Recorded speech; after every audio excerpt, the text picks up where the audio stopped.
Prends contrôle par ton esprit. Glorifie-toi. Afin que ce moment pour ta gloire agisse fidèlement dans la vie de tes enfants. Et que Père de gloire et de bonté, que leur vie soit glorifiée, afin que leur vie te glorifie. La gloire et l'élévation te reviennent. Dans le nom de Jésus que j'ai prié. Quelqu'un dit avec moi Amen. Donnez nos fonds d'acclamation à Jésus.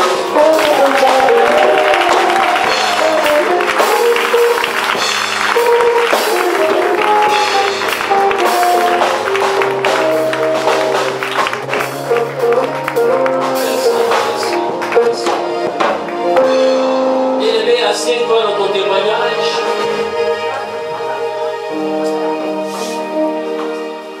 Recevez mes salutations dans le nom de Jésus. Amen. Que la paix et la grâce du Seigneur soient notre partage. Et que la bénédiction attachée à ce temps de prière soit aussi votre partage au nom de Jésus. Je veux que tu puisses te réconcilier avec ton voisin. Salue quelqu'un que tu ne connais pas, ou que tu n'as pas l'habitude de saluer. Tu peux te déplacer même si tu veux. Salue quelqu'un que tu n'as pas l'habitude de saluer. Et quelque chose que tu n'as pas l'habitude de voir va venir dans ta vie. Vas-y, vas-y.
Nous sommes le fruit de notre savoir. C'est-à-dire que si tu ne sais rien, tu ne seras rien. Alléluia. Alléluia. Donc il est important que nous grandissions en savoir. Il est important que nous grandissions en connaissance, afin qu'à partir de cette connaissance acquise, que nous puissions être des hommes et des femmes accomplis, bénis, respectés dans la société, dans le nom de Jésus. Alléluia. Voilà. Nous avons eu plusieurs thèmes. Le premier thème, on a parlé de moi et ma maison, nous servirons l'Éternel, nous irons de gloire en gloire, n'est-ce pas? Nous avons parlé aussi de comment vivre une relation ou un mariage heureux en Jésus. Alléluia.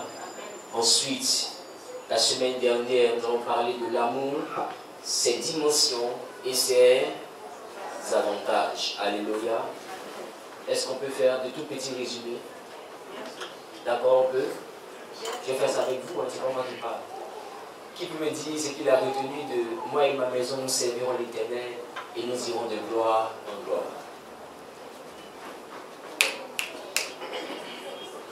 Qui veut essayer? Je veux le micro. Le bonheur, c'est que dans la maison de Dieu, nous sommes dans l'endroit le plus relax possible. D'accord? L'endroit où il n'y a pas de stress. Vous savez, celui qui a peur de se tromper, c'est celui-là qui n'évoluera jamais. Si l'enfant a peur de s'il va avoir peur de tomber, il ne marchera jamais.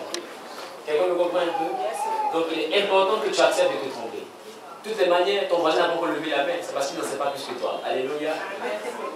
Donc, lève simplement la main et je sais que Dieu te bénira.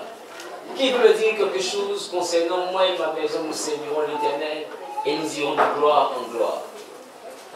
Adam, il se sentait seul, Dieu a dit qu'il n'était pas bon qu'il soit seul, je lui ferai une aide, mais une aide semblable. Alors vous allez comprendre qu'avant l'existence de Ève, il y a eu plusieurs animaux qui ont existé, alléluia, et Adam les a nommés. Et les animaux sont des animaux aussi de compagnie souvent, n'est-ce pas? Donc ils peuvent être aussi des aides, mais ils n'étaient pas des aides semblables. Parce que la dimension des semblables, on parlait de la même nature, du même genre, alléluia, fait de la même matière, alléluia, des personnes pareilles, alléluia. Donc Adam n'a pas trouvé son semblable, et la Bible déclare que Dieu a formé Ève, il l'a reconnue comme étant la chair de sa chair et l'os de ses os. Donc j'ai eu à dire qu'il était important de nommer tous ceux qui venaient à nous, n'étaient pas forcément ceux-là qu'on pouvait appeler mari, mais c'était souvent ceux-là qu'on pouvait aussi appeler amis. Quelqu'un peut venir à toi, mais si dans la nature, c'est-à-dire que ce n'est pas de façon propre, mais du point de vue figuratif d'abord, la personne peut avoir le caractère, par exemple, du lion, et toi tu as le caractère de l'aigle. Vous ne pouvez pas aller ensemble. Alléluia. Ça vous dit que vous pouvez vous entraîner, mais vous n'êtes pas des aides semblables. Vous pouvez juste être des êtres, mais pas semblables. Donc la dimension du semblable, ça parle de quelqu'un en qui tu te reconnais. Si tu ne te reconnais pas en quelqu'un, vous ne pouvez pas marcher ensemble. Alléluia. Bien qu'étant des êtres, vous ne pouvez pas aller loin et encore moins avoir une vie familiale heureuse. Alléluia. En dehors de cela, nous avons eu à parler du deuxième point, le point de l'amitié. On a dit que s'il n'y a pas d'amitié dans la maison, alors il n'y a pas de stabilité possible, il n'y a pas de bonheur possible. Et en ce fait-là, dans la dimension du cheminement, ne prends pas quelqu'un pour mari, ou ne prends pas une femme, une jeune fille aussi pour épouse, que tu ne pouvais pas prendre pour amie. Alléluia. Parce qu'arrivé à un certain moment, ce qui donne à la maison de tenir, c'est l'amitié. Alléluia. Ce qui donne aux relations de tenir, c'est l'amitié. S'il n'y a pas d'amitié, ça devient ennui, ça devient fade, ça devient bizarre. Alléluia. Alléluia. Il s'est déjà retrouvé avec son homme ou avec sa femme et que vous avez l'impression que vous n'avez rien à vous dire. Ça devient ennui. Alléluia. Alléluia. Donc on se regarde, on n'a rien à se dire. Après, tu sais que je t'aime. Il n'y a plus causé.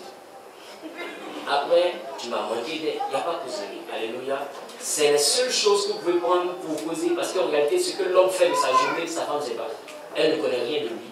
Il va au travail, il vient, s'il envoie l'argent, c'est le plus important. Alléluia. Elle aussi, ce qu'elle fait de sa journée, c'est important aussi au-dessus, parce qu'ils n'ont pas d'amitié. L'amitié, c'est le partage. Mais pas seulement le partage en termes de matériel, mais aussi le partage en termes d'expérience, en termes de journée, en termes de vécu. Alléluia. Donc, il est important d'avoir l'amitié dans la maison. Amen. Après l'amitié, on a parlé du caractère. Voilà, il est important de comprendre que dans la dimension du mariage, c'est deux caractères qui se rencontrent. Donc il faut travailler sur les défauts. Parce que si on se marie, c'est sur les défauts. Alléluia. Parce que si on va sur la base des qualités, tout le monde ici est marié. N'est-ce pas? Sur la base des qualités, tout le monde ici est marié. C'est ça, non? Mais sur la base des défauts, il n'y a seulement que quelques-uns qui sont mariés. Pourquoi? Parce que la personne qui vient te marier, c'est la personne qui vient marier ton défaut. N'est-ce pas? Qui est d'accord avec ça? Qui n'est pas d'accord avec ça? Si la personne vient te marier, c'est qu'elle marie ton défaut. Parce que ta qualité, en réalité, celui que tu as connu avant cette personne que tu vois aujourd'hui qui veut te marier, s'il t'a quitté, ce n'est pas à cause de tes qualités. C'est à cause certainement de tes défauts. Parce que les qualités, tout le monde les aime. Même les diables aiment les qualités. N'est-ce pas? Mais c'est les défauts qu'on ne supporte pas. Amen. Donc c'est dans le défaut qu'on se marie. Donc il est important de ne pas travailler sur le caractère parce que ce qui est de la nature, d'accord, ce qui est de la nature est difficile à changer, d'accord, et le lion, peu importe le fait d'être apprivoisé, ne peut jamais devenir la mienne, n'est-ce pas? Mais de ce qui est des habitudes, ces choses-là peuvent être changées. Parce que le caractère, des fois, n'est pas ancré en nous comme une nature. Le caractère aussi vient sur notre habitude, de nos habitudes, de notre vécu, de là où nous sommes nés, de là où nous avons grandi. Alléluia. À savoir, si quelqu'un grandit dans une famille où on bat les femmes, sans le savoir, c'est en train de s'inscrire dans son caractère. Et il va grandir, gifler une femme, c'est rien de l'homme. Pourquoi? Parce qu'il a toujours vu ça. Donc ça devient un caractère, pas une nature. Alléluia. Donc le caractère, on peut s'en débarrasser, et la nature, on ne peut jamais la changer. Alléluia. Donc, il est important de travailler sur le caractère pour que le mariage soit de plus en plus stable. Or, si ta femme n'arrive pas à te parler, parce que tu es peut-être trop orgueilleux, ce que tu dis, tu penses que c'est la vérité par excellence, il est important de mettre un peu dans ton vin, il est important d'ajuster les caractères, parce que si ce n'est pas ça, vous ne pouvez pas faire peur. Alléluia. Quelqu'un est d'accord avec ça? Est-ce que quelqu'un percute? On répond? Est-ce que quelqu'un percute? Alléluia.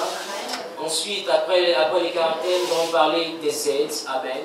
Il est important de pouvoir s'entraider. Autrement dit, on se marie, mais dans la dimension de l'amour agapé. C'est vrai que c'est un autre enseignement. On se marie dans la dimension de l'amour agapé, c'est l'amour qui cherche à donner et qui s'en fout de ce qu'il reçoit. Alléluia. Autrement dit, on se marie pour être une aide.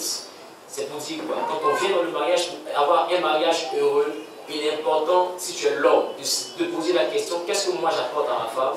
Et si tu es la femme, de te poser la question, qu'est-ce que moi j'apporte à mon homme? Et non, qu'est-ce qu'il m'apporte? Si tu penses à qu'est-ce que l'autre m'apporte, tu n'auras pas une maison heureuse. Parce qu'on ne se marie pas pour avoir, on se marie pour donner. Quelqu'un me comprend? Quelqu'un me comprend? Si tu te demandes qu'est-ce que lui m'apporte, tu vas te surprendre en train d'avoir 5000 francs de popote et puis de faire marcher 2500 plus chez lui, le marché est cher. Donc tu deviens une femme, une femme, une femme. Voilà, par résumé. Tu deviens une femme ennuyée, comme on dit le jargon ivoirien. Amen. Amen. Autrement dit, tu vas manquer d'équité, tu vas manquer de justice. Amen. Et ton mariage sera en train de se bâtir sur du fond. Alléluia. Tout simplement parce qu'il n'y a pas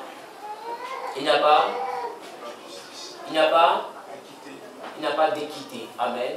Donc, autrement dit, nous sommes sur quel point? Le fait d'être une aide. Amen. Donc, on se marie pour avoir la dimension de l'aide. Amen. Qu'est-ce que l'autre peut t'apporter et qu'est-ce que moi je peux apporter à l'autre? Amen. Si tu as cette philosophie-là, tu auras un mariage heureux. Majoritairement, aujourd'hui, les personnes se marient par rapport à ce qu'elles reçoivent. Et c'est un danger que nous avons pu traiter dans le thème de l'amour, ses dimensions et ses avantages. Alléluia. Qui est d'accord avec ça et dit je percute? Qui se rappelle maintenant de tout ce qu'on a eu à voir? Tu te rappelles un peu? Qui se rappelle un peu seulement? L'un qui se rappelle beaucoup, il fera comme un baoulé qui fait. J'aime bien le peuple baoulé. Alléluia. Alléluia. Si j'ai changé d'ethnie, j'allais devenir baoulé. Alléluia. On fait comment ma fille? Allons-y. Amen. Que Dieu nous bénisse. En dehors de cela, il fallait obéir à la dimension du quitter. C'est-à-dire quitter sa famille, quitter son père, quitter sa mère. Autrement dit, dans la dimension du mariage, on quitte le père, on quitte la mère. Autrement dit, on quitte quel amour? On quitte l'amour filial. C'est-à-dire que l'amour de famille, la grande famille qu'on a rattachée au sang, n'est pas pareil à l'amour qu'on prend pour se marier. Si tu prends ces deux amours-là pour les mélanger, ta maison ne sera pas une maison paisible, ton mariage ne sera pas heureux. Autrement dit, il est important de prendre l'amour que tu as pour ta mère pour le laisser dans la famille maternelle, l'amour que tu as pour ton père pour le laisser dans la famille paternelle, dans les différentes familles, tu laisses l'amour là-bas, et l'amour que tu as pour ta femme est différent des gens d'amour. Ne compare jamais les deux amours, mais ce n'est pas pareil. Quelqu'un me comprend un peu? Quelqu'un me comprend un peu? Et il est important de ne pas aimer ta famille jusqu'à l'introduire dans ta maison. Il est important de comprendre que pour la famille, pour le choix du mariage, tu dois quitter ton père, tu dois quitter ta mère, parce que si tu choisis une femme en fonction de la volonté de ton père, c'est la femme que ton père aurait voulu avoir comme femme. Qui est d'accord avec ça? Si je prends une femme par rapport à la volonté de mon père, ça signifie que c'est ce que mon père aime que j'ai pris. Autrement dit, ce n'est pas forcément ce que j'aime. C'est mon père qui se retrouve en elle. Ça veut dire qu'en dehors de ta mère, s'il y avait une autre femme qui devait choisir, ça aurait été elle. Quelqu'un est d'accord avec ça? Donc, tu dois d'abord quitter ton père pour ne pas rentrer dans son choix. Après, tu dois quitter qui? Ta mère, pour ne pas rentrer dans son choix, parce que si tu prends aussi un homme par rapport au choix de ta mère, c'est que c'est le mari que tu aurais voulu avoir. Alléluia. Et tu peux avoir une mère, mais vous n'êtes pas de la même nature. Voilà pourquoi il y a un adage africain qui dit on met un enfant au monde, mais on ne met pas son cœur au monde. Alléluia. Ça vous dit qu'en réalité, vous n'êtes pas la même chose, même si vous avez le même sang. Amen. Donc ce que ta mère aime, tu n'aimes pas forcément. Or, le bonheur dans la chose, c'est que ce n'est pas ta mère qui vivra avec lui, mais c'est toi qui vivras avec lui. Alléluia. Donc il est important de t'en tenir à ton choix, mais selon la volonté de Dieu. Alléluia. Quelqu'un dit Amen à ça. Amen. Pour avoir aussi un mariage heureux, j'ai eu à le dire dans les explications, on ne se marie pas par révélation. Dis à ton voisin, Dieu ne s'engage pas. La chose dans laquelle Dieu peut s'engager, je le dis, je le répète, pour ne pas qu'il y ait de confusion pour ceux qui nous suivent depuis l'extérieur, qui n'ont pas eu à avoir toutes ces notions que j'ai expliquées. Dieu ne s'engage pas là-dedans. Pourquoi? Parce que le mariage, c'est une responsabilité. Le mariage, c'est un choix personnel. Qui est d'accord avec ça? Si c'est Dieu qui dit point X ou Y, comme femme ou comme époux, qu'est-ce qui va s'en suivre quand il y aura des problèmes dans la maison? Parce que, écoutez, il y a des problèmes jusqu'à les gens veulent se séparer. Mais quand les problèmes arrivent, les problèmes viennent à cause de quoi? À cause des défauts. Quand tu finis de prendre la personne, tu te rends compte des défauts, les défauts commencent à créer la division, les palabres dans la maison, n'est-ce pas? Mais quand les palabres arrivent, qu'est-ce qui se passe? Tu réagis comme Adam. Adam, quand le problème est arrivé dans sa famille, quand il a mangé le fruit, que Dieu vient lui demander, est-ce que tu as mangé le fruit? Il n'a pas dit oui sur le champ. Il dit, la femme que tu m'as donnée, c'est elle qui m'a donné. Autrement dit, Seigneur, si tu m'avais laissé seul dans mon coin sans femme, j'aurais rien mangé. Donc la personne qui est en faute, c'est toi. Alors Dieu sait que les hommes sont comme ça. Tant que tu mets un homme en relation avec une autre personne, que tout va bien, on ne cherche pas qui a fait se rencontrer. Quelqu'un me comprend? Tant que tu mets un homme en relation avec une autre personne et que tout va bien, on ne cherche pas qui a fait se rencontrer. Mais si tout va mal, on cherche qui les a envoyés à se mettre ensemble. Autrement dit, si moi je te présente un ami, d'accord, et tout va bien, ça marche. Mais un jour, moi je les laissé ensemble pendant 6 mois, 7 mois, vous vous appelez sans me voir, n'est-ce pas? Vous êtes ensemble dans votre amitié. Et un matin, tu te rends compte que ta télévision et ton placement a disparu en même temps que l'ami. Qui tu appelles? Tu appelles celui qui vous a mis ensemble. Ton ami là, tu as vu? C'est qu'il a fait pour moi. La télévision a disparu. C'est là que tu te rappelles de qui vous a mis ensemble. Parce que c'est dans le malheur on cherche qui a mis ensemble. Oh, Dieu sait que le foyer c'est le feu. Il y aura toujours le malheur qui va venir parce qu'il n'y a pas que le bonheur dans le foyer.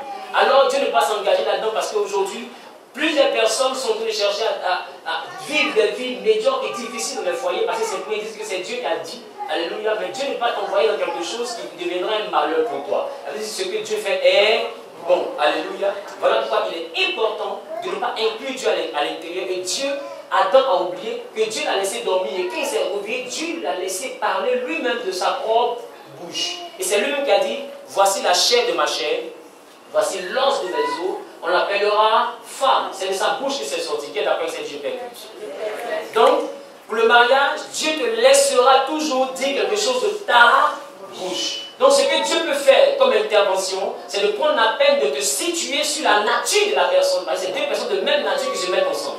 Dieu prend la peine de te situer sur la nature et le caractère de la personne. Si ce que tu vois te sied, alors tu te maries. Si ça ne correspond pas à tes critères, tu ne t'engages pas. Mais tu ne t'engageras pas pour dire plus tard, c'est à cause de révélation, c'est parce que Dieu a dit que je t'ai marié. Si Dieu n'avait pas dit, je ne t'aurais jamais marié. On entend ça beaucoup dans les paroles de l'enfant de Dieu.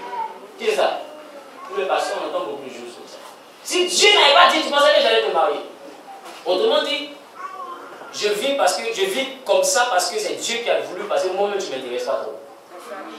Et il y a beaucoup de personnes qui ne se retrouvaient pas en un homme, et dans certaines communautés en Christ, il y a eu des mariages qui ont été faits, parce que simplement, on dit Dieu a dit. Mais quand Dieu dit, et que la personne se retrouve à la maison, la femme vit une vie de frustration, et si on ne fait pas attention, elle finit par avoir une autre maison dehors. Pourquoi? Parce qu'en réalité, cet homme-là ne remplit pas les critères qu'elle aurait voulu avoir. Mais on lui a dit, Dieu dit. Et parce qu'elle a la crainte de Dieu, elle se sent obligée de rentrer dans cette logique-là, donc de vivre une vie malgré elle. Donc, Dieu ne peut pas s'engager dans ce genre de choses, mais peut t'aider à sonder la personne pour voir si les qualités et les défauts de la personne t'arrangent ou pas. Alléluia. Qui est d'accord avec ça? Alléluia. Donc, allons sur cette base. Après ça, on a parlé de garder la maison de toute langue étrangère, c'est-à-dire que pour avoir un foyer stable, il ne faut pas écouter ceux des dehors. Alléluia. Il ne faut pas écouter ceux des dehors, c'est-à-dire les mauvaises langues. Amen.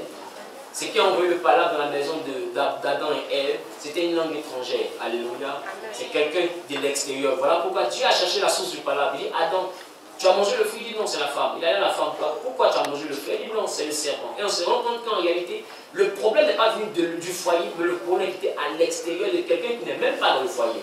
Quelqu'un vous me comprend un peu? Et quand on arrive au niveau du serpent, Dieu ne lui a pas demandé est-ce que ce qu'on a fait, Dieu l'a maudit automatiquement. Quelqu'un me comprend? C'est pour dire qu'il est important de ne pas laisser une langue étrangère rentrer dans ta maison. Parce que tu ne sais jamais avec quelle motivation elle rentre. Amen. Quelqu'un dit Amen à ça et je continue. Amen. En dehors de cet enseignement concernant comment vivre une relation et un mariage heureux, on a parlé de l'amour, de ses dimensions et ses principes. Il y a eu 3 points fondamentaux. Il y a eu l'amour filial, l'amour du sang, alléluia. On a parlé aussi concernant l'amour du sang, du lien naturel qui rattachait un père et son fils, une mère et son fils, d'accord, entre parents et entre frères et sœurs, alléluia. C'est l'amour filial. Amen. Amen. Donc, l'amour filial aujourd'hui va jusqu'à envoyer plusieurs personnes à faire le travail même qu'ils n'auraient pas voulu avoir.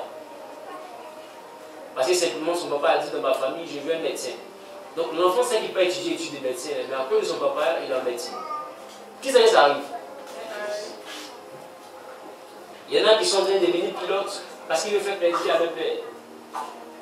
Or lui-même dans son cœur, c'est au basket qu'il veut jouer. Pour lui-même dans son cœur, si c'était lui seul, il allait devenir footballeur. Si c'était ma mère seule, je ne serais pas devenu pasteur. C'est vrai. Alléluia. Mais le bonheur, c'est que il faut souvent dominer l'amour filial. Alléluia. Pour prendre des grandes décisions dans la vie. Amen. Il faut dominer l'amour filial. C'est ça qu'on va dire, domine l'amour filial. Amen. Il est important que tu te mettes au-dessus de cet amour. Après l'amour filial, le prochain amour que nous rencontrons, qui est l'avant-dernier point sur lequel je vais parler concernant les différents résumés, c'est l'amour érotique. Autrement dit, l'amour que j'ai appelé de façon très particulière, l'amour parce que. L'amour conditionné.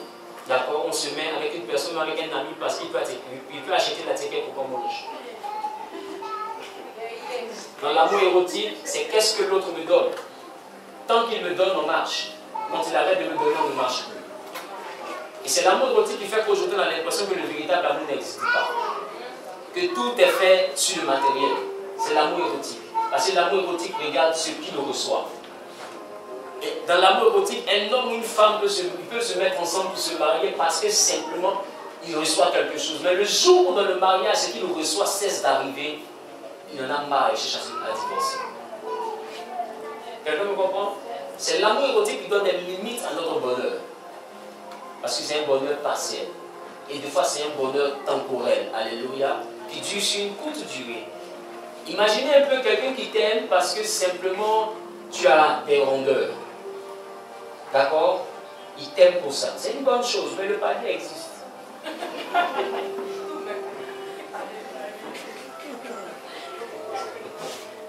Moi, je suis d'accord qu'il t'aime pour tes rondeurs. D'accord? Mais dis à ta voisine, le palier existe. Et un jour comme ça,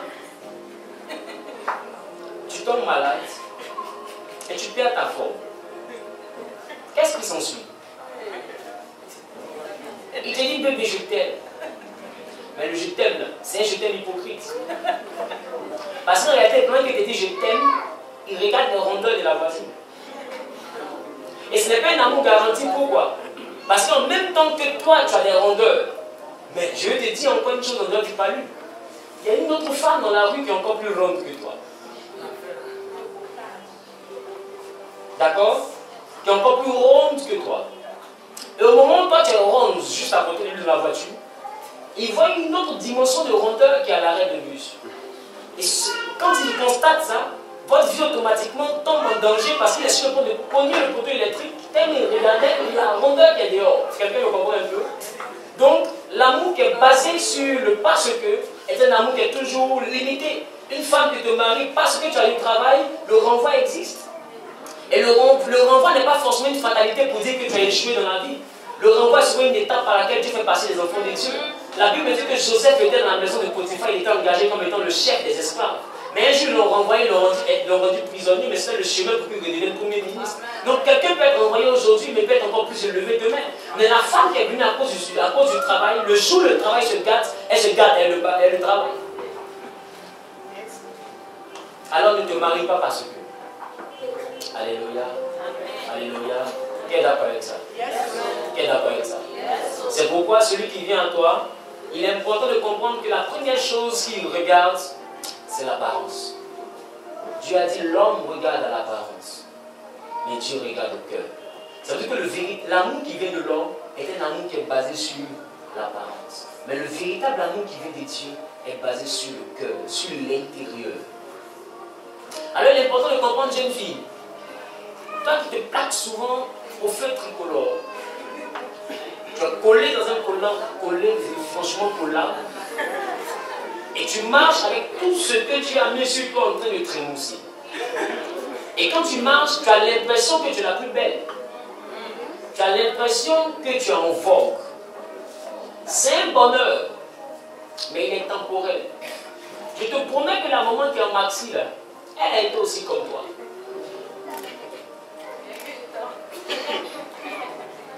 N'est-ce pas? Elle a été aussi comme toi. Et ton ventre est tellement joli que tu portes un habit chéri, regarde mon ventre, et tu marches. Et je te prends pour quelqu'un qui a la mode. Mais je te dis une chose. La femme qui a des traces sur son ventre, elle n'est pas née avec. C'est pour dire que si tu comptes sur ton ventre pour attirer quelqu'un, le jour où ton ventre aura des traces, il va partir. En réalité, tu es en train d'attirer vers toi l'amour parce que l'homme en dimension de garçon, sexe masculin, l'homme est rattaché à la vue. Quand l'homme voit, ça marche. Qui comprend? Ça marche. Alléluia. Donc ça veut dire que l'homme peut être dans son véhicule, en train de partir, et quand il tourne, qu'il voit? La sœur, en collant collable, très collé. Et quand il la regarde, automatiquement, ce n'est pas forcément son visage qu'il voit. Qu'est-ce qu'il voit? Il voit tout ce qui bouge. Et de fois, il n'y a rien en bas du collant. Donc, elle bouge vrai. Amen. Donc, la voiture gare, elle se dit qu'elle est trop en vogue. D'accord? Mais cet homme, il te dira, je t'aime. Mais c'est vrai. Il ne te ment pas. Sérieux. Il ne te ment pas. Mais il t'aime de quel amour?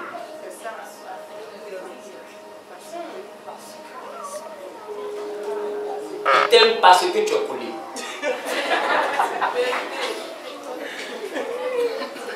Tu l'aimes. Mais c'est un amour parce que. Ce n'est pas le véritable amour. Donc voilà pourquoi tous ceux qui garent dans ta vie finissent encore par redémarrer et partir. Parce qu'en réalité, tu les as obligés à garer. L'homme est différent de la femme. La femme, pour qu'elle s'intéresse, il faut qu'il y ait contact, il faut qu'il y ait amitié, pour qu'elle commence à aimer. Mais l'homme est basé sur les yeux. Un homme peut aller avec toi sans t'aimer. Juste parce que ses yeux t'ont vu. La Bible dit que David était au balcon, il a juste vu une femme en train de se laver, qui était la femme d'un homme qu'on appelait Uri, qui était un chef dans l'armée de David. Et simplement à la voir, David l'a fait appeler et il est allé avec elle. C'est pas de l'amour. Quelqu'un me comprend? Donc c'est simplement à la voir. Une femme, pour qu'elle puisse s'intéresser à quelqu'un jusqu'à aller au lieu, elle doit le connaître. Qui c'est là? Elle doit le connaître. Mais un homme n'est pas obligé de te connaître. Si tu ne veux pas dire ton nom.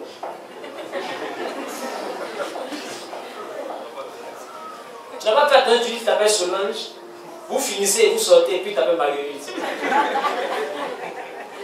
Il n'est pas obligé de connaître ton nom. Parce que les hommes sont comme ça.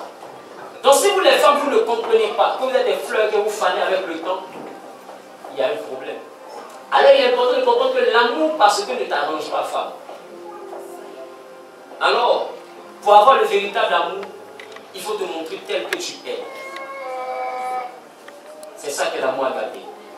L'amour, on te prend comme tu es. L'amour où tu ne cherches pas à montrer que les qualités. Où tu montres qui tu es vrai. Ton lit couché que tu aimes, c'est ce que tu montres. Je ne parle pas du type d'amour où tu arrives comme tu as vu le monsieur, même des fois pour faire les gaz, je te gêne.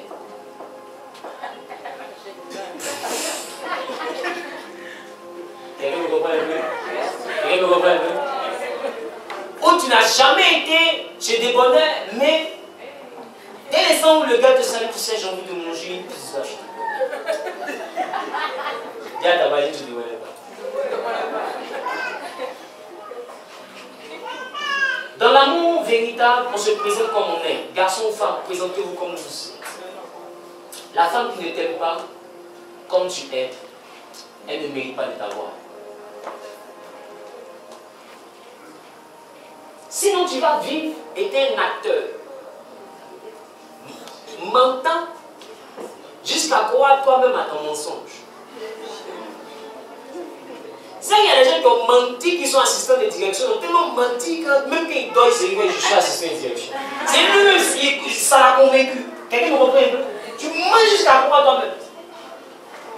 Si tu veux vivre dans le parce que, tu seras obligé de vivre une vie de mensonge. Parce que écoute-moi, les garçons qui t'a vu au boudron, c'est pas toi il a vu. Il a vu fossé. Il a vu mèche. Il a vu fourme. Il a vu faux soucis. Il a vu rouge à lèvres, je ne sais pas comment tes lèvres sont. Mais la fille me voit, tout ça, ça l'a attiré. Et vous dormez. Matin, il se réveille. Il vous dit que quelqu'un se le taille. Il a pas cheveux, et c'était perruque. Alléluia. Et maintenant, voilà comment tu es. Alléluia.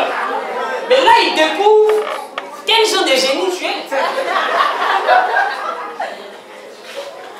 Mais automatiquement, le monsieur, il met les voiles. Pourquoi? Parce que maintenant, il se rend compte de qui tu es. Et tu te dis, tous ceux qui viennent partent. Ils partent parce que tu montres une fausse image de toi. Et au moment où ils voient vraiment qui tu es, ils sont déçus, mais ce n'est pas ce qu'ils auraient voulu avoir. Mais montre-toi comme tu es. Tout le monde va te dépasser, mais il y a quelqu'un qui vient aimer végéture. Montre. Montre. Promesse. Montre. Amen. C'est ce qui Dieu a mis sur toi.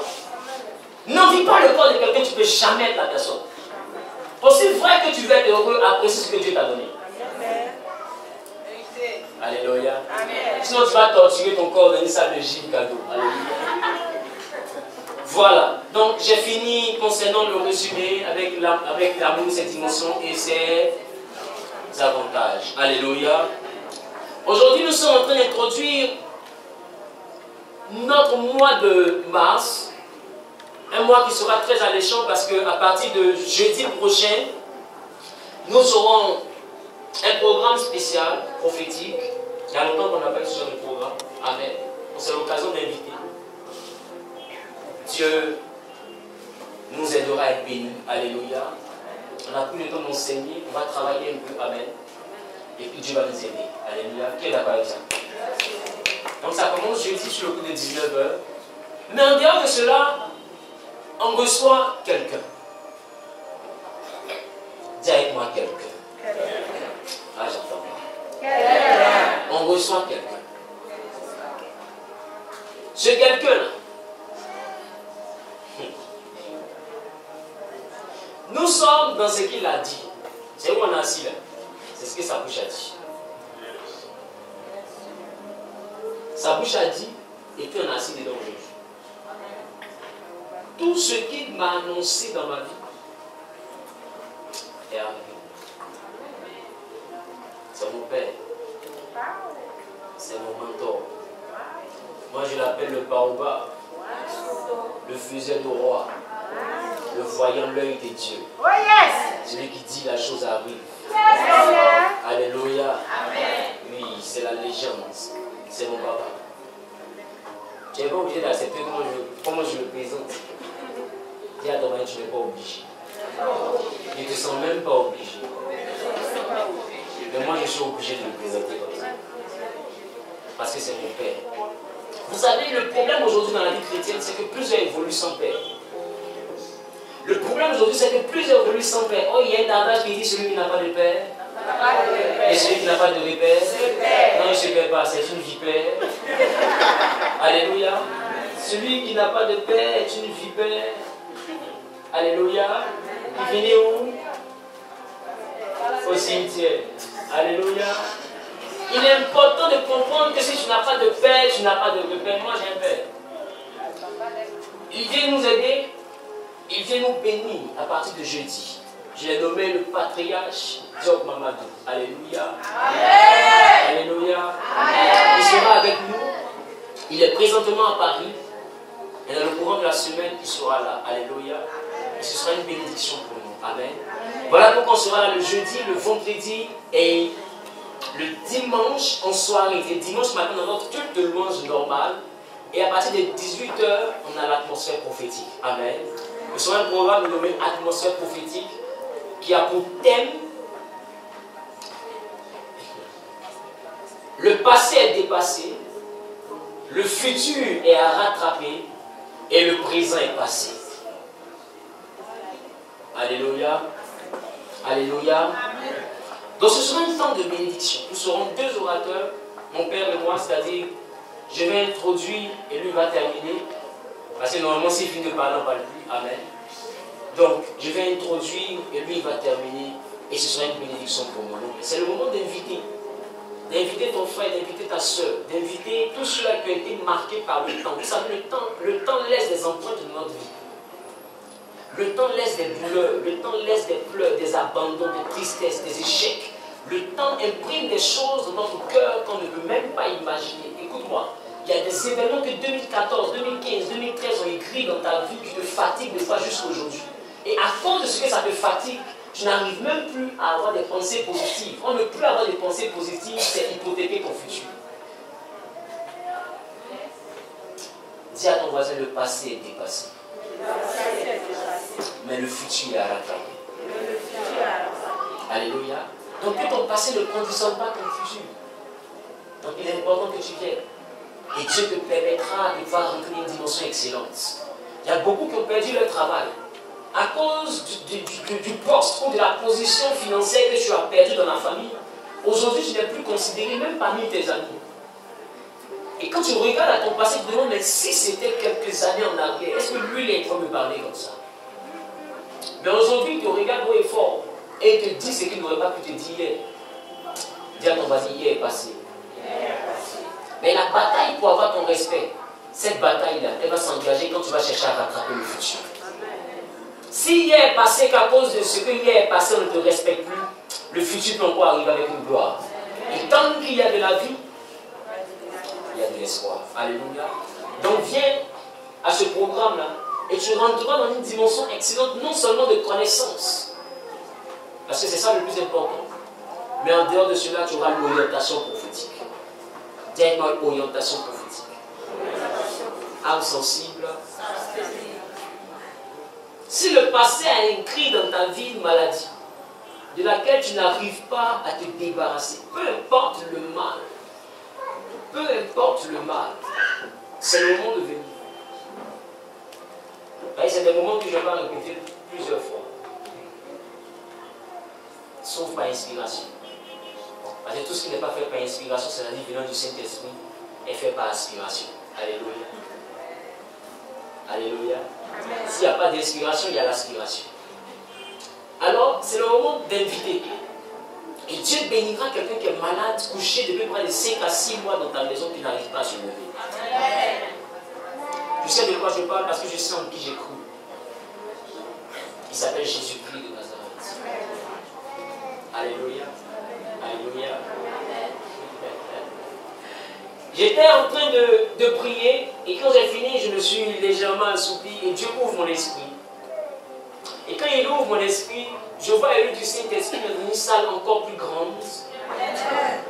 Mais ce qui attire mon attention, c'est que le peuple m'écoutait et je sentais une vie dans eux.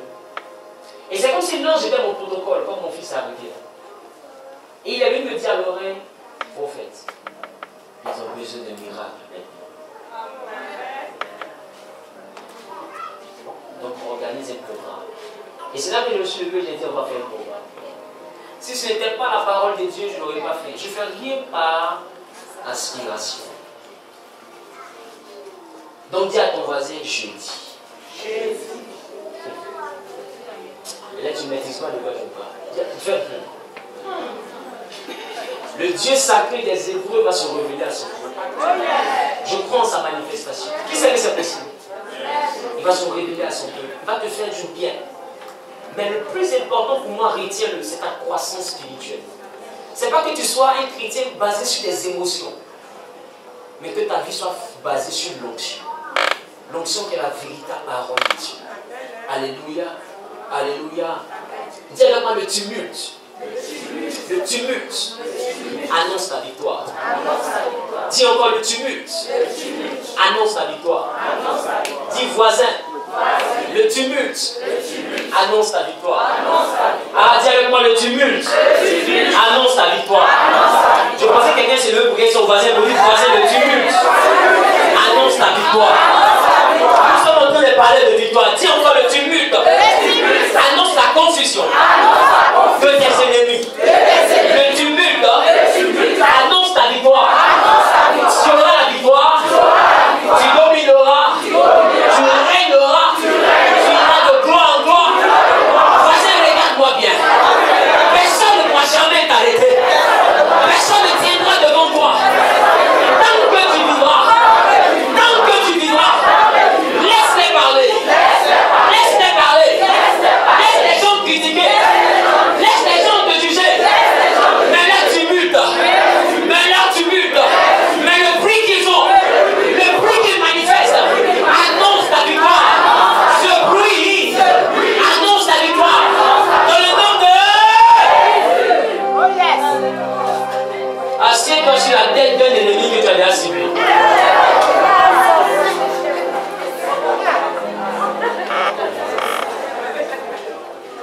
Est-ce qu'on peut lire le livre d'Osée? Je lis la parole de Dieu. Il s'élèvera un tumulte parmi ton peuple. Il se lèvera un tumulte parmi ton peuple. C'est quel chapitre? Le chapitre 10, verset 14. Osée chapitre 10, le verset 14. Il se lèvera un tumulte parmi ton peuple. Et toutes tes forteresses seront détruites. Et toutes tes forteresses seront détruites.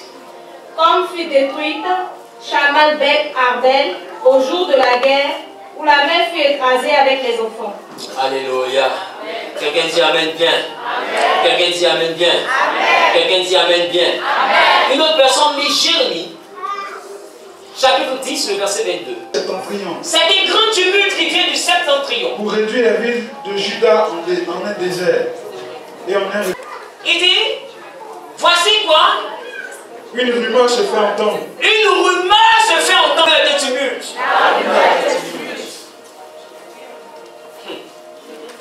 Somme chapitre 2, le verset 1er.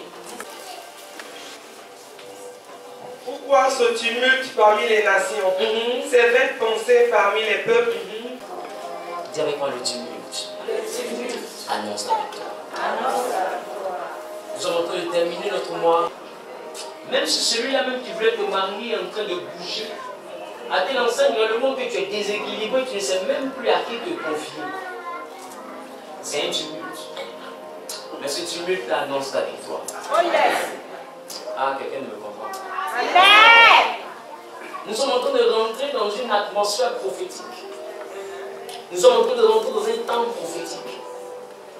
Et si j'ai donné ce message qui n'a rien à voir avec l'amour, c'est parce que simplement il vient pour donner la victoire sur la haine. Quelqu'un ne comprend pas. La fin de la haine est le début de quoi? Et il vient pour nous donner la victoire sur la haine.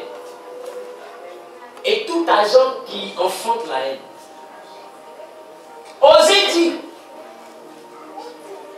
qu'un tumulte va se lever et les forteresses seront détruites. Autrement dit, le tumulte apporte la destruction. Autrement dit, le tumulte apporte le déséquilibre. Autrement dit, le tumulte apporte le néant. Autrement dit, le tumulte garde tout autour de nous. Dis à ton voisin, ça gâte. Mais c'est quoi le tumulte? Alors, Somme chapitre 2, le verset 1er dit, pourquoi ce tumulte? Mais le tumulte en lui-même, c'est un grand mouvement suivi de désordre et de bruit. Quelqu'un me comprend? Dis à ton voisin, grand mouvement suivi de désordre et de bruit.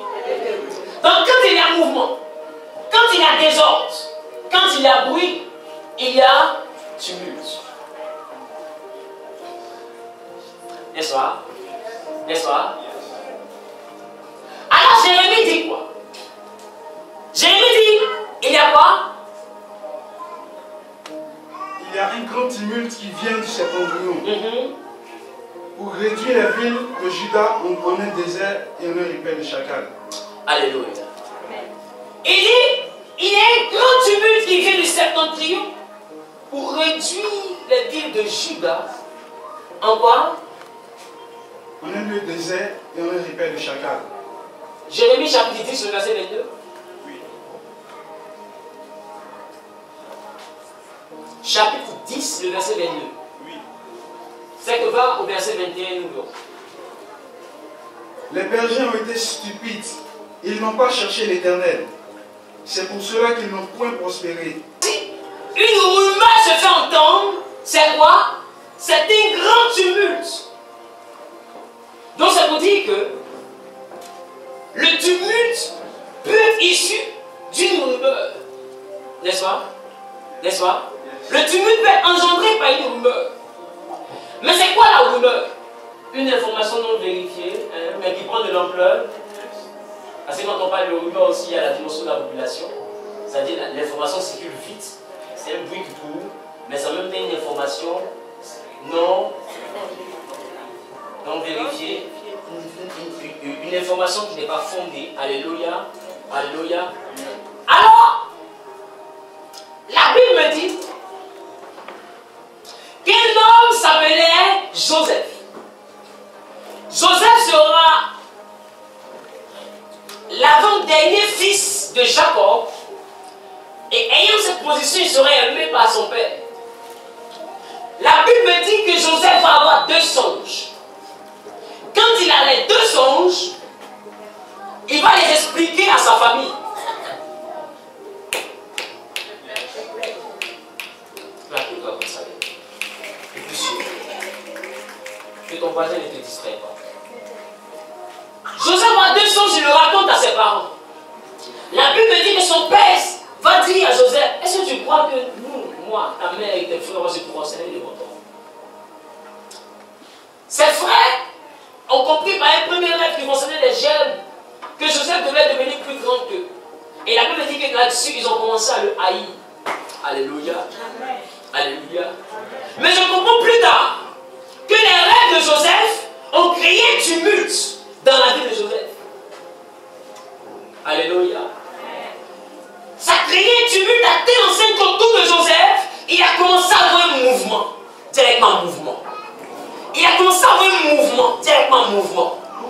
Les choses ont commencé à bouger. Auparavant, tout était stable. Auparavant, la maison était paisible. Joseph n'avait pas rêvé, tout allait bien. Son père l'aimait, ses frères étaient tranquilles, il n'avait pas de haine, mais peut-être qu'il n'aimait pas trop non plus. Mais tout était calme. Mais la Bible me dit qu'il va rêver. Et suite à son rêve, un mouvement va commencer à se manifester dans la maison. Alors ses frères vont commencer à se mettre à part. Et se mettant à part, ils vont commencer à parler de Joseph. Ils vont commencer à le critiquer. Ils vont commencer à évoquer des rumeurs. Et le bruit va commencer à courir dans la maison pour dire voici celui qui dit qu'il sera plus grand que nous. Voici celui qui raconte ceci. Voici celui qui raconte cela. Or, Joseph n'a rien dit de tel. Donc c'était en réalité une rumeur. C'était une information non fondée, mais qui prenait de l'ampleur. La Bible me dit qu'à cause du rêve de Joseph, ses frères ont commencé à le haïr. Or, Joseph n'a jamais affirmé. Joseph a juste expliqué son rêve. Et l'explication de son rêve a envoyé les autres à tirer des conclusions. Aujourd'hui, tu ne parles même pas. Et à cause de la vie que tu mènes, des personnes tirent des conclusions vis-à-vis de toi. Et il y a un bruit qu'il y a dans ton quartier, il y a un bruit qu'il y a dans ta famille. Et tout le monde se dit, regardez-le, regardez-la. Elle pense qu'elle est arrivée. Il pense qu'il est arrivé. Et le bruit commence à se faire entendre. Et les gens te critiquent. Et la rumeur court. Et les gens se moquent de toi. Tout le monde se met à rire. Pour dire, regardez, elle ne va plus quelque part. C'est qu'ils l'ont renvoyé. Mais ce qu'ils ne savent pas, c'est qu'elles sont en congé. Je suis en train de dire à quelqu'un, le bruit est en train de courir. Mais quelque chose venant de Dieu va se manifester. La gloire de Dieu va se manifester. Le miracle de Dieu va se manifester. Si je parle à quelqu'un, la personne se lève. Avec un pas de main, et la chose arrive au nom de... Les gens ont commencé à parler. Les gens ont commencé à crier. D'autres ont commencé à juger. Mais Joseph était tranquille. Tu sais que le tumulte se manifeste autour de toi, que tu es basé sur le va lui dire, Joseph, va voir tes frères que j'ai envoyés pour perdre le troupeau. Pendant que Joseph part, qu'est-ce qu'il rencontre? Il est en train de venir et ses frères de loin le regardent et il commence encore avec la rumeur. Je suis en train de dire à quelqu'un, ceux qui se cachent pour parler de toi et qui ont comploté contre toi en 2013, en 2014, en 2015, l'Éternel t'établira sur leur vie en 2016. Oh, tu n'as pas dit Amen. L'Éternel t'établira sur leur vie en 2016. La gloire de Dieu se manifestera dans ta vie en 2016. Quand le veuille ou pas, quelque chose va bouger dans ta vie. Alors, au moment où Joseph est en train de venir, ils ont recommencé encore avec le bruit du tumulte.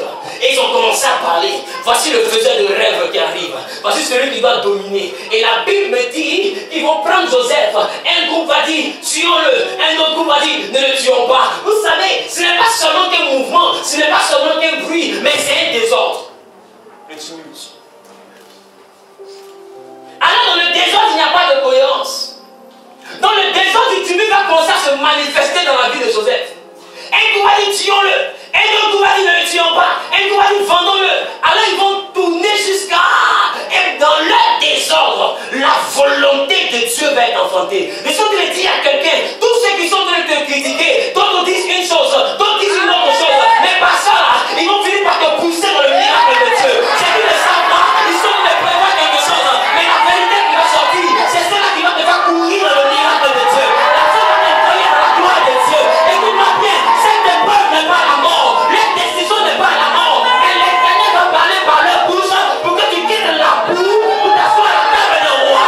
Je parle à quelqu'un ce matin parce que l'Éternel te fera changer de position, te fera changer de dimension. Si tu es d'accord avec ça, tu amènes le bien. Ils ont commencé à parler. Un pour eux, ils avaient le dessus. Mais ce qu'ils ne savaient pas, c'est que l'Éternel parlait par leur bouche. La volonté de Dieu, c'était que Joseph arrive en Égypte. Donc eux, sans le savoir, ils ont conduit Joseph dans sa destinée. Aujourd'hui, des personnes pensent te dominer. Ils pensent avoir le dessus. Quand ses frères le vendaient, ils se disaient dans leur tête qu'ils ont le pouvoir de vie ou de mort sur Joseph. Or, ce qu'ils ne savaient pas, c'est qu'ils avaient en réalité aucun pouvoir. C'est ce qu'ils ignoraient.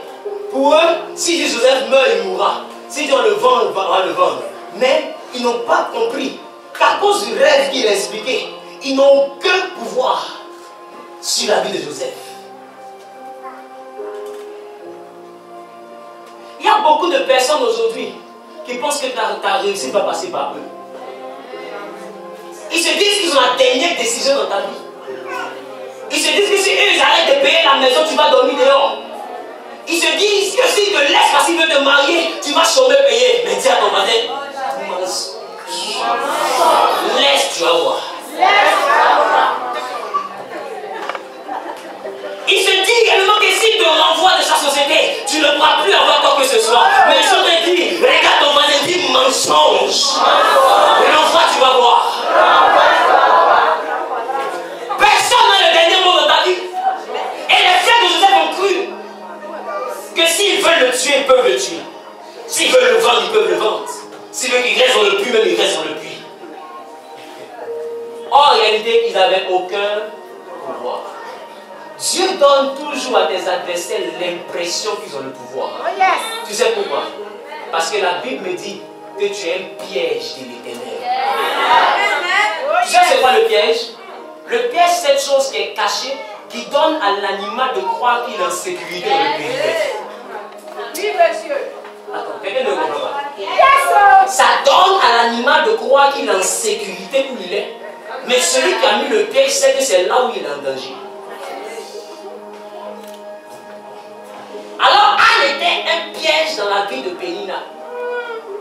Et Pénina a répandu le bruit pour dire voici la femme vente du cimetière. Et tout le monde dans la maison parlait mal de Anne. Dans le quartier on connaissait Anne. Même à Shiloh, avant de rentrer, Pénina commence à l'insulter. Là-bas aussi on connaissait Anne. Mais la Bible me dit c'était Anne que l'Éternel avait rendu stérile. Ce qu'il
surnomme, c'est quelque chose qu'on prend pour mettre sur ton nom.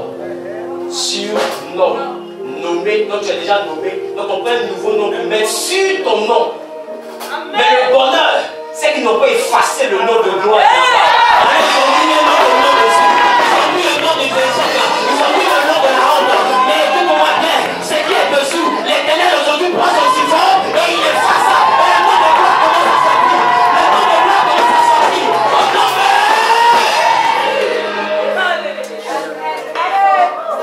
Donc laisse-les te surnommer. Le cadavre va bon durer dans l'eau. Il finit toujours par remonter à la surface. Laisse-les te surnommer. Tu rejoindras la surface. Ceux qui ne savent pas, c'est que où tu es, on ne peut plus te tuer. Tu es déjà mort. Ceux qui ne savent pas, c'est qu'on ne peut plus te bloquer. Tu es devenu un vent. La Bible dit, ceux qui adorent l'Éternel doivent l'adorer en esprit et en vérité. Autrement dit, ce n'est pas en église que nous on sommes Dieu, mais nous sommes dans le vent. Parce que nous sommes l'esprit. En esprit, en grec, ça dit pour le vent. Il s'en fout le vent. Donc on est plus dans le vent. On est plus dans le vent. On ne peut pas nous arrêter. On ne peut pas nous bloquer. On te prend à gauche, tu sois à droite. On te prend en haut, tu sois en bas. Tu es inarrêtable devant les dieux. Tu es inarrêtable devant les dieux. Et que ton voisin dit je suis inarrêtable.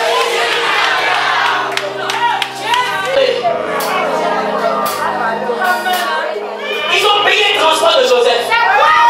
Il s'est retrouvé en Égypte. Et il est arrivé chez un stagiaire qu'on appelle Potiphar.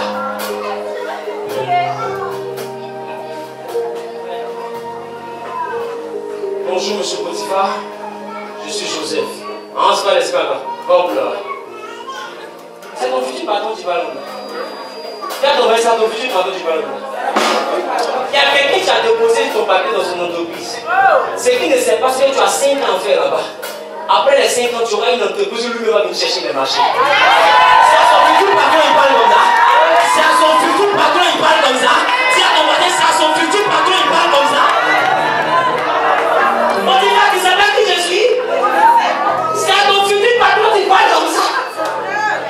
Poussez-le là-bas. Et ils ont fait jusqu'à la fin de Potiphar, tellement dit Joseph en chiffre. Et je vais mentir sur lui. Et quand Potiphar est venu, Joseph n'a même pas eu le temps de s'expliquer. Et on l'a jeté en prison. Aujourd'hui, malgré que tu sois l'aîné, tu n'as même pas le temps de parler. On ne t'écoute même pas. Ta présence égale à ton absence. On te regarde ce que tu as à dire. Ça importe peu. Ceux qui ont l'argent vont parler, on va les écouter. Et comme toi, tu n'as pas l'argent, quand tu parles, on n'écoute pas. Et on te regarde, on te voit un rêveur. Mais il y en a qui font vivre les rêves. Je suis en train de dire à quelqu'un, ceux qui font vivre les rêves, ils sont petits. Toi, tu vas construire les rêves. Je suis en train de dire à quelqu'un, c'est toi qui seras le faiseur de rêve. Et tu vas envoyer les gens par rêver.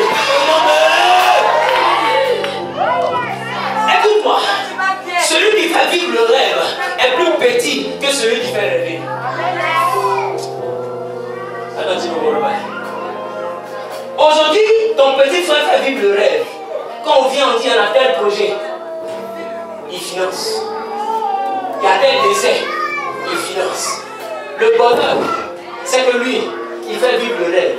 Mais quand il a tout de financer le funérail, ceux qui rentrent à la maison rentrent dans leur tristesse. Ils ne rentrent pas avec un nouveau rêve. Mais il y a un autre type de personnes. Quand tu les regardes, ils ne t'ont même pas donné l'argent. Mais le fait de les voir, ils te font rêver.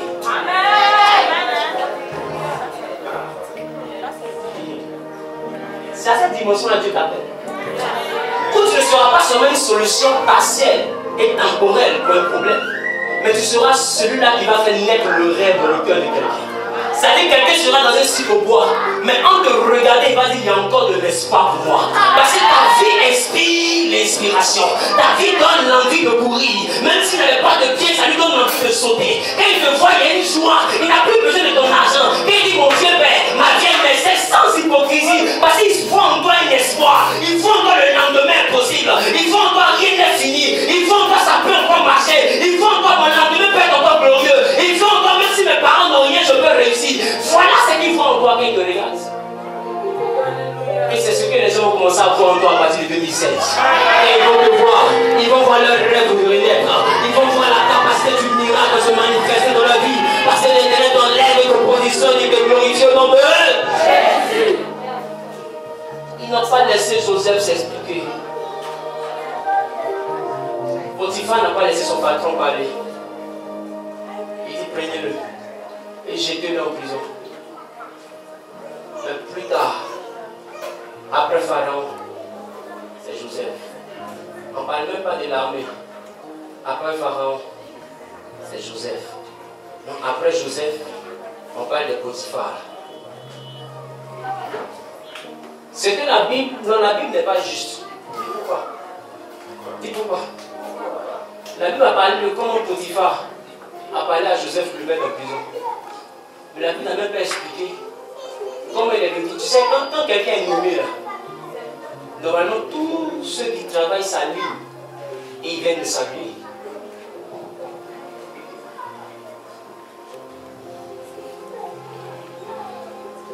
Quand le président de la République est élu, lors de son investiture, tous les cadres du pays, les chefs d'entreprise, tout ça, les plus riches sont là.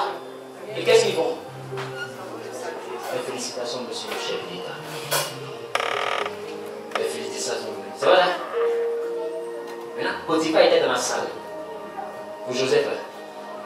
Est-ce que vous comprenez? Il était dans la salle. Mais la Bible est injuste. La Bible n'a pas dit comment il a salué. Moi, c'est ça, là, il voulait lire. Mais la Bible n'a pas dit, parce qu'on ne peut pas écrire. C'est honteux. Si on écrit, on ne parle plus de Potiphar. Il y a des gens qui te sous-estiment, mais dans la gloire, ils ne savent pas comment ils vont te saluer. Non, moi je veux voir. Tu sais, quand quelqu'un n'a pas bien X, il vient te saluer, tu es plus sur le corps là. Est-ce que tu vois, oh, il est content, là. Bien sur le corps. C'est un miracle, tu as redressé le pied comme ça. Quelqu'un nous comprend? Moi je veux voir. Comment on a besoin qu'il te chasse aujourd'hui là? Va aller déberger son enfant demain. Moi je veux voir. On dit à ton voisin, je veux voir. Je veux voir. C'est ça, moi je veux voir. La Bible ne parle pas des choses comme ça, c'est trop honteux. On n'écrit pas. C'est-à-dire que honte de Joseph, on l'a mis en prison, c'est trop. Mais pour Potiphar, on ne peut pas écrire. Quelqu'un ne peut pas lire. Est-ce que quelqu'un me comprend? Ils n'ont pas écrit ça. Oh, je dis cette année. Il y a quelqu'un qui s'est opposé à ton mariage qui a venu lutter le gâteau de ton mariage. Ça me dérange, hein? Ça me dérange, hein? Quand tu dis amen, je vais prophétiser. Tu dis amen, je vais prophétiser. Tu dis amen, je vais prophétiser. Alors je prophétise maintenant que Dieu sait ce pouvoir dans notre mariage, dans notre stabilité, dans notre manifestation, dans notre gloire. Tu vas conduire ton mariage à la paix de prophète au nom de Dieu. Moi, je vais voir comment ils vont faire. Moi, je veux voir comment ils vont faire.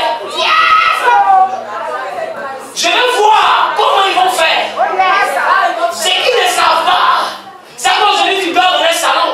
Mais demain, toute la maison va devenir comme toi, ton salon. C'est ce qu'ils ne savent pas. Moi, je veux voir comment ils vont rentrer dans la maison là. C'est ton voisin, je veux voir. Moi, je veux voir comment celui qui te cherche aujourd'hui, quand tu vas réussir, comment il va te rendre visite. Moi, je veux voir. Celui qui te dit, aide-moi à trouver du travail, tu l'appelles, il ne te croise pas. Oh, il m'emmerde trop. Oh, il me fatigue trop. Quand tu vas travailler, je veux voir comment il va te saluer. Oh, dis à ton voisin, je veux voir. Voilà pourquoi il ne faut pas laisser la main de l'Éternel. Parce que quand tout le monde t'abandonne, tu tombes dans la position stratégique qui est utile pour Dieu pour faire changer la vie de quelqu'un. Alors le tumulte annonce la victoire. Laisse les gens courir dans tes rêves. Oh, laisse-les. Laisse-les. Tu sais, écoute, celui qui peut te tuer ne t'effraie pas. S'il t'effraie, c'est parce qu'il veut t'intimider. Et s'il veut t'intimider, c'est parce que c'est quelqu'un de normal. Il ne peut rien te faire. Est-ce que quelqu'un me comprend? Tiens, il ne peut rien te faire. Pharaon est venu dans le palais avec des chars et un suivre le peuple. Et les enfants d'Israël ont vu, ils ont commencé à paniquer. Moïse leur a dit, ne bougez pas. Mais en Exode 14, il a dit, gardez le silence. L'Éternel combattra pour vous. Et ensuite il dit, et les Égyptiens que vous voyez, vous ne les verrez plus jamais. Écoute-moi, je voudrais dire à quelqu'un qu'en 2016, Dieu va renouveler la liste d'ennemis. C'est quoi ça? C'est pour dire que quand Dieu a fini de battre l'Égypte, dans la liste des ennemis d'Israël, il n'y a plus d'Égypte dedans. Dieu a renouvelé la liste. Parce qu'il n'y a plus de match. Est-ce que quelqu'un comprend? Il y a des gens qui vont devenir des sympathisants. Ils vont quitter le groupe d'ennemis parce qu'ils savent pour être ennemis, il faut pas te mesurer à moi. Pour il m'assoit, tu ne t'assois pas. C'est qu'il mange, tu ne manges pas. Pour il dort, tu ne dors pas. Voiture, il monte, tu ne montes pas. Parfait, il pompe, tu ne pompes pas. Chaussure, il porte, tu ne portes pas. Il n'y a qu'un ennemi. Mon petit foie dans Dieu revient. Quelqu'un dit petit foie dans Dieu revient. Quelqu'un dit petit foie dans Dieu revient. Ouais, ton ennemi, on va avoir un peu même taille. Non. J'ai dit à quelqu'un, Dieu va renouveler ta liste. Parce que tu vas à l'état de supérieur. Tu vas à l'état de supérieur. On m'a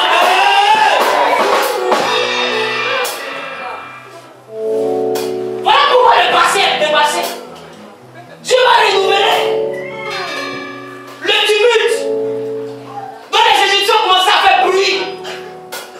Pour eux, ils ont croisé des bergers. Or, le berger n'a pas épée. Un berger, il a bâton. Et eux, ils sont en train de venir épée du char. Tu sais, d'un parlant, quand quelqu'un a l'impression qu'il a trop l'avantage, sa façon de venir, c'est plus.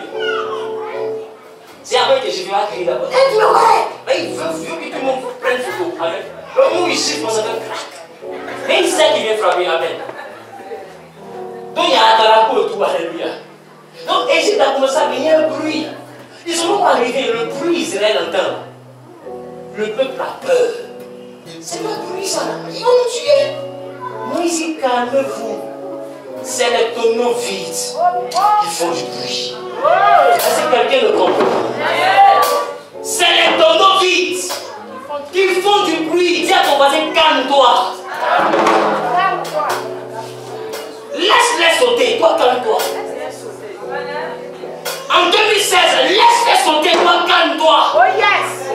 Ils t'ont rendu malade, calme-toi. Yes, sir. C'est la fin qui compte. Alors, dis à ton voisin alors. C'est jeudi, non? C'est jeudi. En tuant encore. Alors. Quelqu'un comprend? Non, il dit tu as enterré quelqu'un encore. Dis à ton voisin alors. Ils t'ont fatigué, non? Non, c'est pas grave. C'est pas grave. Lève-toi, lève-toi. Comment ça, voisin? Dis voisin. C'est pas grave. Ils t'ont fatigué, non? C'est pas grave. Alors. Ça veut dire alors.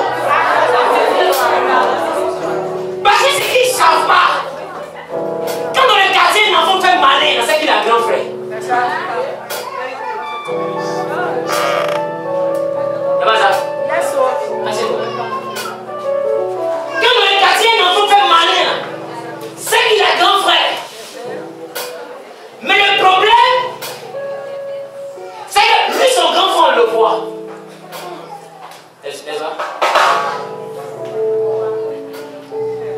Tu vois celui qui est derrière toi là? On le voit. Voilà pourquoi quand ils te regardent, ce n'est pas leur faute. Ils ont l'impression que tu es sûr. Donc, parce que l'Égypte venait là, s'ils avaient vu Char aussi, ils n'allaient pas filer. Hey, Guégo là. C'est quand tu vois un bâton, quelqu'un qui a arrêté un chicote dans sa main, toi tu as épée, tu peux courir. Mais dis-moi, il y a une lance-roquette. Tu as coupé, tu peux courir. Tu cours. Toi-même, tu peux pas te laisser pas. Laissez-moi. Laissez-moi. En attendant, on va attraper. Laissez-moi. Il est pied. Va. Nous, on veut que tu le tues.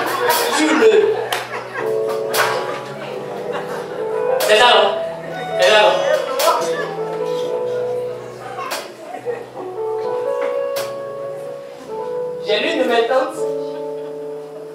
marcher un jour où elle est censée tuer.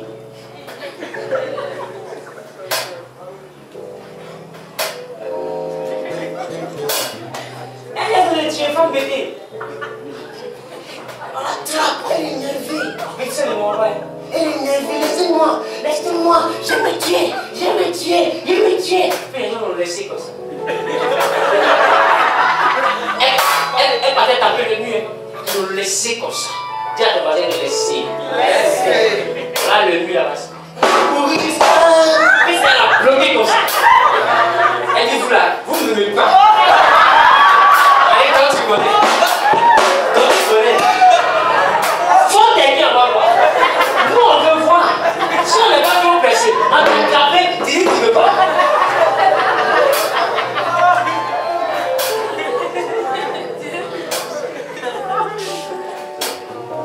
C'est une femme, sans enterrer ton mari. Il ne veut pas, elle va tomber là-dessus. Tombe, on met la stèle, elle va te déchirer, percer. Elle tombera jamais. C'est vrai, jamais tomber, toujours retourner à la maison. Rien de problème. Donc, si tu as vu Égypte en train de courir, c'est parce qu'ils savent qu'il n'y a pas épée où ils sont morts. Donc, ils courent. Ah, celui qui est derrière Israël, on ne le voit pas. C'est ça son problème. C'est ce qui fait que Dieu est mauvais même. C'est ce qui fait qu'il est dangereux là, c'est ça. Parce que quand tu vois quelqu'un qui sort son coup de poing, quitte. C'est ce qui fait que ton Dieu qui est derrière toi, c'est ce qui fait que tu fais peur. Parce que les sorciers du village pensent que tu es seul. Quand tu regardes, on ne voit personne. Mais celui qui veille sur toi, la plus de regarde qui ne sommeille ni ne dort, donc il est là. Comment il va les gifler là, eux ils ne savent pas. Mais tu vas prendre photo cette année. Dis à demain, tu vas prendre photo des gifles. Et les photographes, il faut t'apprêter, on va prendre photo des gifles. Tu vas prendre photo des gifles, tu vas encore mettre des yeux dedans. Alléluia. Tu vas envoyer les gens à l'hôpital et tu ne sauras pas que c'est toi qui les envoies à l'hôpital. Parce que toi-même tu marchais, tu allais les poser, tu étais seul. Et elle a quitté au village où s'envoler quand Béni tombait dans ton rêve. Elle a reçu, tu penses que c'est parce qu'elle est vieille. Non, elle s'est envolée. En réalité, tu l'as envoyée à l'hôpital. Est-ce que quelqu'un me comprend? Donc, le peuple a commencé à paniquer. Moïse dit, calmez-vous. Ceux-là, n'allez plus les voir. Regardez ce qu'il y a. Il y a des dimensions avec Dieu cette année-là, il faut regarder. Il ne faut plus mettre ta bouche pour répondre. Tu sais, quand tu réponds, tu descends un étage en dessous. Tiens, ton voisin ne répond plus. Non. Écoute-moi. Celui qui répand une rumeur sur toi, ou bien qui te critique, c'est pas essayer que tu es devant lui.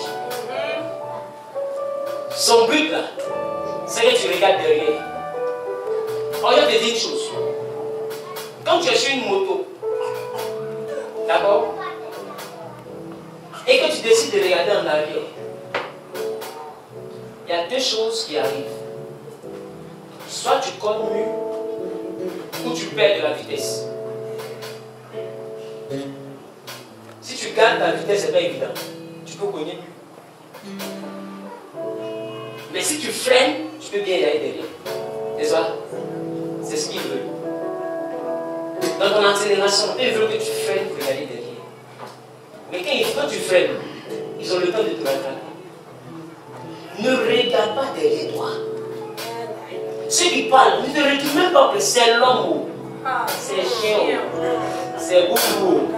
Ne regarde pas derrière. Dis à ton voisin, ne regarde pas derrière. Quelqu'un veut te tirer, qu'il fait devant toi, tu souris. Tu peux t'expliquer devant lui. Il y a deux choses pour donner la victoire. Il y a le silence et le sourire. Ça fait mal. C'est quand quelqu'un veut se battre et puis ça se bat pas là-dessus. Tu sais comment ça fait mal. S'il parle, il veut que tu répondes et tu lèves du sourire. Je te parle, tu t'envoies quoi?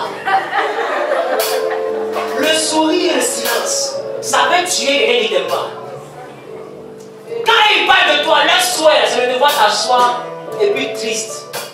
Mais au lieu d'être triste, tu te vois maquillé, bien habillé, sapé, très sentant bon. En train de mettre une vraie couleur, le sourire, la couleur. ennemis de rire de toi. Même si ça ne va pas, mais ça va.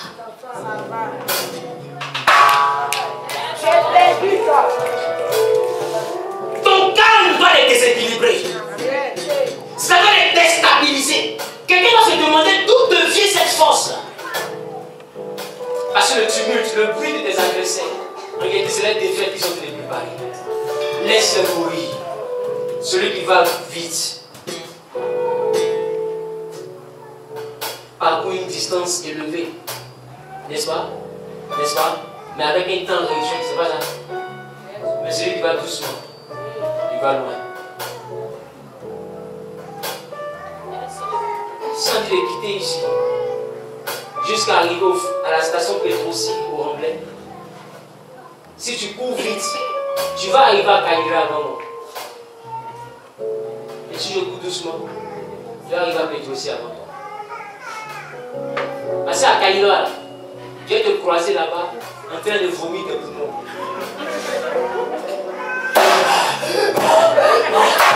J'ai ma sécurité, je vais vous payer un peu pour vous aller voir. Et moi, je continue dans ce tour avec aussi. Voilà pourquoi je te dis, c'est la fin qui compte. Laisse les gens courir. Ceux qui veulent rire, laisse-les rire. C'est pas payant de toute manière. Laisse-les rire. Qui rit bien? Qui rira bien. Sur ce, je vous dis shalom. Et que Dieu vous donne la victoire sur chaque adversité de votre vie. Que la main invisible de l'Éternel se dresse contre vos ennemis afin de les confondre dans leur tumulte, afin de les anéantir dans leurs investigations, afin d'envoyer à tomber dans le trou qu'eux-mêmes ont creusé contre vous. Je prophétise que 2016, que le mois de mars, il commence à partir de mardi, soit un mois de stabilité, de victoire, de grandeur, de témoignage en la vie de quiconque dit Amen dans la vie. Que ce soit un mois de grands exploits prophétiques, de grands miracles extraordinaires, d'une visitation particulière, et que ce que tu as longtemps attendu venant de Dieu puisse se manifester dans le nom de Jésus. Va de gloire en gloire, de miracle en miracle, de prodige en prodige. Et que tu sois celui-là qui va envoyer les autres à rêver. Que Dieu te donne la sagesse divine qui te permettra de rester calme, peu importe les situations, peu importe les réalités, peu importe les accusations. Ne dis pas un mot, parce que Jésus n'a pas dit un mot. David s'est tué. Joseph aussi s'est tué. Dans le silence, on a la victoire. Face à Saül, David n'a pas dit mot. David n'a pas rétorqué. David est resté, même qu'il a la capacité de tuer Saül, il ne l'a pas fait. Pourquoi? Parce qu'il sait que le tumulte de Saül conduit à la victoire de David. Il est important de comprendre que 2016 est pour toi une année de victoire dans le nom de Jésus-Christ de Nazareth. Shalom à toi. Dis 3 fois Amen et Dieu bénisse.